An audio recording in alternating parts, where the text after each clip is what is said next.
برطانیہ میں بریگزٹ کے معاملے پر سیاسی بے یقینی پر یورپی ممالک بھی پریشان ہیں۔ فرانس اور برطانیہ کے درمیان چلنے والی یورو ٹرین کے مستقبل پر فرانسیسی وزیراعظم نے بھاگ دوڑ شروع کر دی ہے۔ انہوں نے یورو ٹرمینل کا دورہ بھی کیا۔ تفصیلات جانیں گے اس رپورٹ میں۔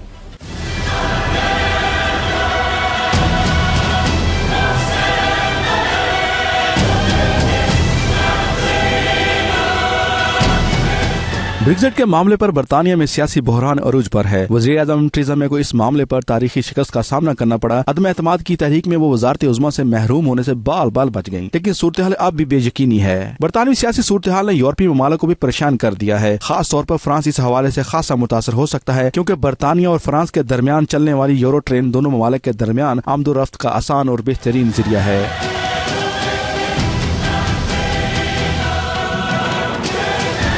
فرانسیسی وزیر اعظم ایڈورڈ فلپ نے بریگزٹ ووٹ کے بعد یورو ٹرمینل کا دورہ کیا۔ اس موقع پر انہوں نے متوقع پلان بھی بتایا۔ پلان کے مطابق یورو ٹنل کے معاملات بگڑنے کی صورت میں فرانس بندرگاہوں ایئرپورٹس پر 50 ملین یورو سرمایہ کاری کرے گا۔ اس موقع پر حکام نے فرانسیسی وزیر اعظم کو یورو ٹنل کے کنٹرول روم میں بریفنگ بھی دی۔ حکام نے فرانس میں داخل ہونے والے تارکین وطن کے حوالے سے اعداد و شمار بھی پیش کیے۔ فرانسیسی وزیر اعظم بریگزٹ نو ڈیل کے ممکنہ اثرات سے بچنے کے لیے بھاگ دوڑ میں مصروف ہیں۔ انہوں نے خطے کے کاروباری حضرات سے بھی ملاقاتیں شروع کر دی ہیں۔